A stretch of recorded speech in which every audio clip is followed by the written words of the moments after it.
Hello friends, welcome to my channel. ये मेरा first video है। आज हम लोग टॉपिक डिस्कस करेंगे indemnity, rights of indemnity holder. ये जो है कॉन्ट्रैक्ट का जो है सेकंड पार्ट है और जनरली ये सेकंड सेमेस्टर में भी आता है। सेकंड सेमेस्टर का फर्स्ट चैप्टर है। तो चलिए हम लोग डिस्कस करते हैं contract of indemnity. Contract of indemnity होता क्या है? According to dictionary meaning, indemnity is a protection against loss in the form of a promise to pay और payment for loss of money, goods, etc. It is a security against one corporation for losses. इसमें क्या है कि दो party होता है, एक indemnifier होता है और दूसरा इंडेमनिटी होल्डर होता है। इंडेमनीफायर वो होता है जो प्रॉमिस करता है, दूसरा इंडेमनिटी होल्डर वो होता है जिसे इंडेमनीफायर ने प्रॉमिस किया। ठीक है। कॉन्ट्रैक्ट ऑफ इंडेमनिटी में मेनली ये होता है कि इंडेमनीफायर इंडेमनिटी होल्डर को प्रॉमिस करता है कि यदि आपको कोई भी नुकसान होगा, चाहे वो मेरे द्वारा हो चाहे फिर किसी और के द्वारा हो, तो उसका भरपाई उसकी जिम्मेदारी होती है। सेक्शन 124 में कहता है, Indian contract act 1872, a contract is indemnify means a contract by which one party promise to save the other from loss caused to him by the contract of the promisor himself or by conduct of any other person। यहाँ पर यही कहा है कि just अभी तुरंत हम लोग कहें कि एक पार्टी दूसरे पार्टी को प्रॉमिस करता है कि यदि नुकसान होता है, either conduct of the promiser himself, जो प्रॉमिस किया उसके द्वारा नुकसान हो जाए, या फिर conduct by any other person, या फिर दूसरे पर्सन के द्वारा नुकसान हो, तो उसका भरपाई जो है इंडेमनीफायर देगा जो प्रॉमिस किया है। In the contract of indemnity, the person who promises to indemnify is known as indemnifier, ये तो बता चुके पहले, and the person in whose favor such a promise is made is known as indemnified or indemnity holder।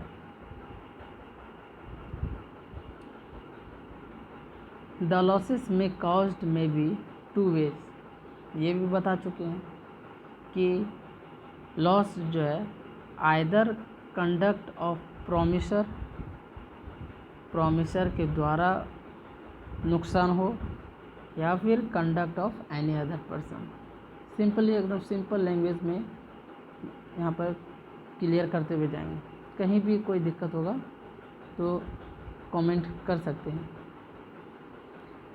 The definition covers indemnity for loss caused by the human agency only.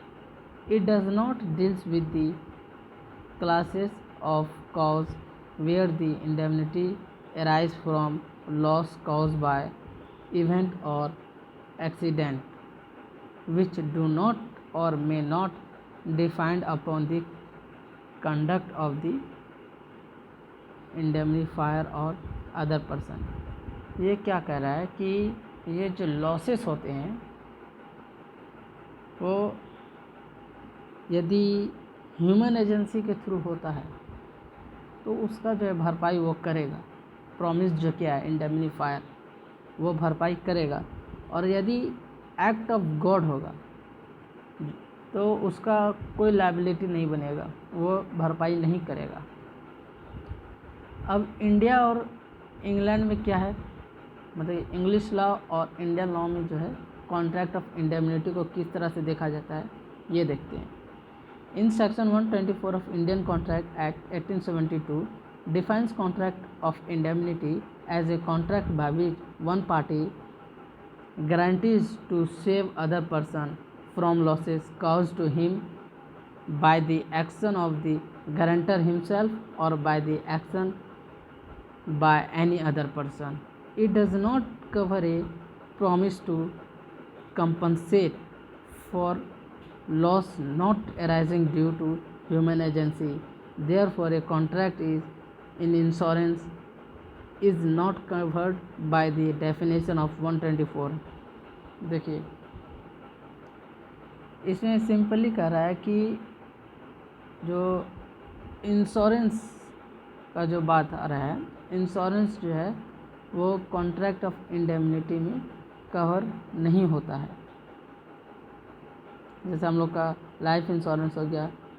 इससे पहले हम ये बता दें आपको कि कॉन्ट्रैक्ट ऑफ इंडेमनिटी में जो भरपाई होता है वो नुकसान का होता है, जो डैमेजेस हुए हैं, जो लॉस हुई है, उस लॉसेस के लिए जो है उसको रिम्बर्स किया जाता है, इंडेमनीफाई किया जाता है, उसको भरपाई किया जाता है। तो वो जो लॉस जो है हम लोग उसको इवेल्युएट कर सकते हैं, हम लोग उसको जोड़ सकते हैं, तभी हम लोग जो है कुछ उसको उस जो लॉस हुए हैं उसके अनुसार जो है इंडेमनीफाई करते हैं। लेकिन जब इंश्योरेंस का बात आता है तो वो जो है 124 में कवर नहीं होता है। कहीं भी जो है सेक्शन 124 में कहीं भी ऐसा बात नहीं कहा गया हो कि इंश्योरेंस पॉलिसीज सबको भी जो है कवर किया जाएगा, यही है इसमें। Thus, if under a contract of insurance, an insurer promised to pay compensation in the event of loss by fire, such a contract does not come within the purview of Section 124. Such contracts are valid contract as being contingent contract as defined in Section 31। ये जो जैसे insurance में यहाँ example लिए हैं fire insurance का, इसमें जो है ये किसी भी शॉप का इंश्योरेंस करवा रखा गया है तो इसमें मैनेजर इसमें जो है कोई फिक्स मतलब कि किसी को पता नहीं है कि ये भी हो भी सकता है नहीं भी हो सकता है, ये कंटिंजेंट कॉन्ट्रैक्ट है। कंटिंजेंट कॉन्ट्रैक्ट हम बता देते हैं, इसका डेफिनेशन होता है the event which may be happen or not be happen, मतलब कि किसी भी इवेंट का होना या ना होना वो कंटिजेंट कॉन्ट्रैक्ट के अंडर आएगा। तो ये कहता है कि यदि किसी दुकान में आग लग जाए और उसका फायर इंश्योरेंस बना हुआ है तो वो सेक्शन 124 के अंडर जो है उसको कवर नहीं किया जाता है। वो वैलिड कॉन्ट्रैक्ट है, वो जो है कॉन्ट्रैक्ट सही है, लेकिन उसको जो है कंटिंजेंट के अंडर कवर किया जाएगा। ये हो गया। अब देखिए contract of indemnity under English law. English law में कॉन्ट्रैक्ट ऑफ इंडेमनिटी को किस तरह से डिफाइन किया गया है? This English law defines of a contract to indemnify as it is a promise to save a person harmless. It is a promise to save a person harmless from the consequence of an act. Consequence मतलब वही हो गया contingent, either may be happen or not be happen, whether it be caused by an human agency or any other event like an accident and fire। इसमें कह रहा है English law में बस सारा चीज़ सेम है, बस इसमें थोड़ा सा ऐड किया गया है कि किसी भी कॉन्सिक्वेंस यानी कि कंटिजेंट कॉन्ट्रैक्ट को भी जो है इसी के अंडर जो है डाल दिया है इंग्लिश लॉ में। उसमें कहता है कि इंग्लिश लॉ के अंदर जो सिंपल है प्रॉमिस का हार्म के लिए जो है बचाता है, प्रॉमिस किया हुआ होता है क्या हार्म से बचाना है, दूसरा चीज़, कोई भी सीक्वेंस एक्ट के द्वारा हार्म होता है तो उसका भी जो है रिम्बर्स किया जाता है, उसके लिए भी जो है प्रॉमिसर को पे करना पड़ता है। और तीसरा चीज़ यह कि इसमें इंश्योरेंस को भी ऐड किया गया है, इंश्योरेंस लाइक फायर इंश्योरेंस। फिर हम लोग शॉप का भी इंश्योरेंस करवाते हैं, मोटरसाइकिल वगैरह सबका इंश्योरेंस कराते हैं, बट लाइफ इंश्योरेंस इसके अंदर कवर नहीं होता है। हम लोग सिंपली देखते हैं कि यदि हमारे दुकान में आग लग जाता है या फिर हमारा गाड़ी का इंश्योरेंस किया हुआ है, कहीं ठुक गया, तो उसमें हम लोग जो है डैमेज काउंट कर सकते हैं कि कितना काउंट हुआ, कितना डैमेज हुआ मुझे। लेकिन लाइफ इंश्योरेंस में जो है हम लोग कभी भी जो है पता नहीं लगा सकेंगे कि इस व्यक्ति के मरने से क्या कितना नुकसान हुआ है। बस ऐसे ही जो है एज ए सपोर्ट तो लाइफ इंश्योरेंस में दे देते हैं, लेकिन इसमें जो है एक्चुअली काउंट नहीं किया जा सकता है। कोई नहीं बता सकता कि कितना नुकसान हुआ है किसी व्यक्ति के मरने से। यह है इंग्लिश कॉन्ट्रैक्ट में, इंग्लिश लॉ में। अब देखिए राइट्स ऑफ इंडेमनिटी होल्डर। मैंने बताया आपको कि कॉन्ट्रैक्ट ऑफ इंडेमनिटी में दो पार्टी होते हैं, एक इंडेमनीफायर और एक इंडेमनिटी होल्डर। इंडेमनीफायर वो जो प्रॉमिस करता है और इंडेमनिटी होल्डर जिसको प्रॉमिस किया गया है। इंडेमनिटी होल्डर का दूसरा नाम इंडेमनीफाइड भी है, ठीक है। The provisions regarding the rights of indemnity holder under Section 125 in Indian Contract Act 1872, the promise is a contract of indemnity acting within the scope of his authority entitled to recover from the promisor। इसमें कह रहा है कि जिसका नुकसान हुआ है और उसको जो है कोई बंदा प्रॉमिस किया हुआ है कि यदि तुम्हारा नुकसान होगा तो हम उसका भरपाई करेंगे,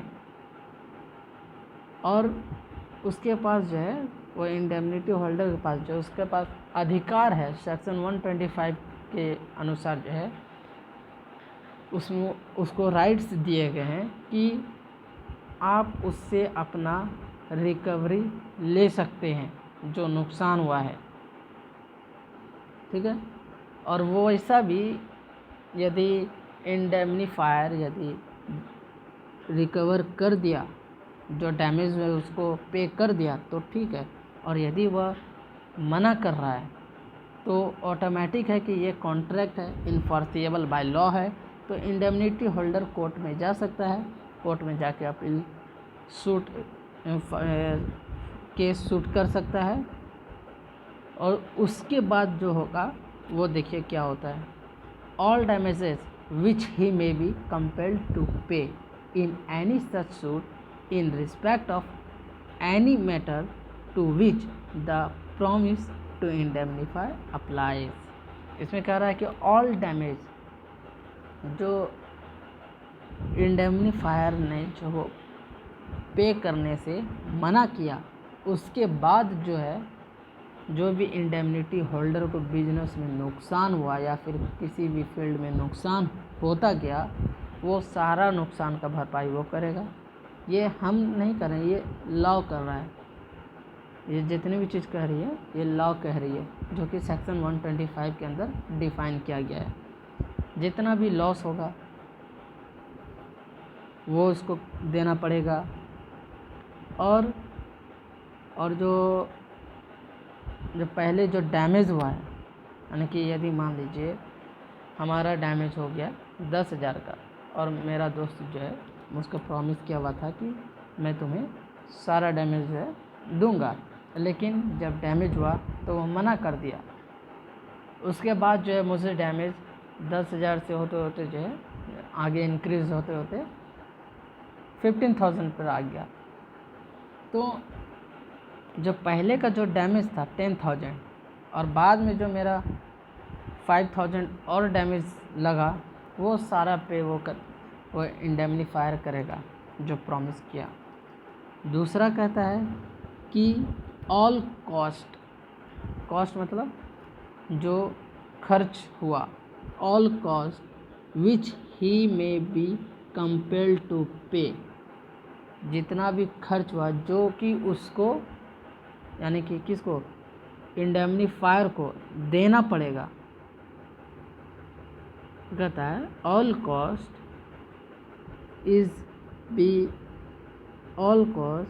विच he may be compelled to pay in any such suit if in binding or defending it. तो कह रहा है कि जितने भी खर्च होंगे केस फाइल करने में, केस को लड़ने में, आने जाने में, रेंट वगैरह जो भी वक्त एडवोकेट करने में जितने भी खर्च होंगे वो सारा खर्च जो है इंडेमनीफायर को एडिशनल में देना पड़ेगा। He did not contravene the order of the promisor and acted as it would have been prudent for him to act in the absence of any contract of indemnity or if the promisor authorized him to be defend the suit। बस simple है। पहला तो ये हो गया कि जो damage पड़ा वो तो देना होगा ही, और डैमेज होने के बाद भी जो हमको अलग से नुकसान होता गया बिजनेस में वो भी देना होगा। और फिर second cheese all the cost, यानी कि जब हमको केस फाइल करना हुआ उसमें हमको जितना भी खर्च हुआ, वकील का फ़ी हो गया, फिर आने जाने का रेंट हो गया, फिर डॉक्यूमेंट फ़ी हो गया, ये सारा फ़ी जो उसको देना पड़ेगा। और थर्ड जो है all sums which he may have paid under the term of any compromise of any such suit if the compromise was not contrary to the orders of the promisor and was one which it would have been prudent for the promisee to make in the absence of any contract of indemnity। इसमें कह रहा है कि सबसे पहली बात कि हम लोग जो इंडेमनीफायर और इंडेमनिटी होल्डर के बीच जो कॉन्ट्रैक्ट हुआ, यदि उस कॉन्ट्रैक्ट में ऐसा कुछ नहीं लिखा गया होगा कि एडिशनल डैमेज नहीं पे करेंगे, यदि ऐसा नहीं लिखा गया होगा तब वो जो है लायबल है, उसको देना पड़ेगा। और यदि उसमें लिखा गया होगा कॉन्ट्रेरी टू कॉन्ट्रैक्ट, मतलब वही हुआ कि कॉन्ट्रैक्ट में यदि लिखा हुआ होगा कि एडिशनल डैमेज मैं पे नहीं करूँगा तो वो कॉन्ट्रैक्ट के अनुसार चलना होगा। तो यहाँ तक क्लियर है? कोई डाउट होगा तो कमेंट सेक्शन में डाउट पूछ सकते हैं, अगले वीडियो में जो उसको डिस्कस कर लेंगे। नेक्स्ट है contract of guarantee. Contract of guarantee जो है हम लोग नेक्स्ट वीडियो में पढ़ेंगे। तो सिंपल है कि इसका ओवरव्यू हम लोग ले लेते हैं कि कॉन्ट्रैक्ट ऑफ इंडेमनिटी में दो पार्टी होता है, इंडेमनीफायर और indemnity holder. Indemnifier indemnity holder को प्रॉमिस करता है कि यदि आपको कोई भी डैमेज होता है, चाहे वो मेरे द्वारा हो चाहे किसी और पर्सन के द्वारा हो, तो उसके लिए लायबल होंगे, हम आपको पे करेंगे। दूसरा चीज़, इंडिया में जो है इंश्योरेंस को जो है एड नहीं किया जाता है, और यहाँ तक इसलिए एड नहीं किया जाता है क्योंकि वो एक कंटीजेंट कॉन्ट्रैक्ट होता है। चाहे हम लोग जैसे फायर इंश्योरेंस का हम लोग एग्जांपल लिए, एक्सीडेंट वगैरह का लिए, किसी बाइक इंश्योरेंस, कार इंश्योरेंस वगैरह सब होता है, तो उसमें कंटीजेंट होता है, उसमें मतलब चांस है, उसमें फिक्स्ड या फिर कंफर्म नहीं रहता है कि जो है ये हो ही जाएगा। ठीक है। फिर थर्ड हम लोग देखें कि इंग्लिश लॉ में जो है सारे चीज़ को ऐड किया जाता है, वो ह्यूमन एजेंसी के थ्रू हुआ हो या फिर कंटिजेंट हो, मतलब कि कंटिजेंट कॉन्ट्रैक्ट को भी जो है इंडेमनिटी में ऐड किया जाता है। और उसके साथ भी जितने भी इंश्योरेंस है एक्सेप्ट लाइफ इंश्योरेंस, उस सारे को जो है कवर किए जाते हैं इसमें। इंडेमनिटी होल्डर का देख लिए, राइट किया है सेक्शन 125 में दिया कि यदि इंडेमनीफायर मना कर देता है तो वो फाइल कर सकता है। फाइल करने के बाद इंडेमनीफायर का लायबिलिटी और बढ़ जाएगा, जो डैमेज हुआ उसको तो देना ही पड़ेगा, जो केस फाइल करने में जितने भी खर्च हुए वो सारा देना पड़ेगा, यानी कि जितने भी एडिशनल चार्जेस, इंटरेस्ट वगैरह जो कुछ भी होगा वो सारा चार्जेस जो है पे करना होगा। तो थैंक यू दोस्तों। तो यदि आपको कोई डाउट है और आपको कोई नेक्स्ट वीडियो में हम आपको जो है वो क्लियर कर देंगे। यदि आपको कुछ ऐसा पॉइंट यहाँ पर लग रहा है कि इस टॉपिक का वीडियो बनना चाहिए तो आप कमेंट सेक्शन में कहिए, और वीडियो को लाइक करना नहीं भूलिएगा, सब्सक्राइब कर दिए और बेल आइकन को प्रेस कर दीजिए ताकि आने वाला अपडेट आपको सबसे पहले मिले। Thank you.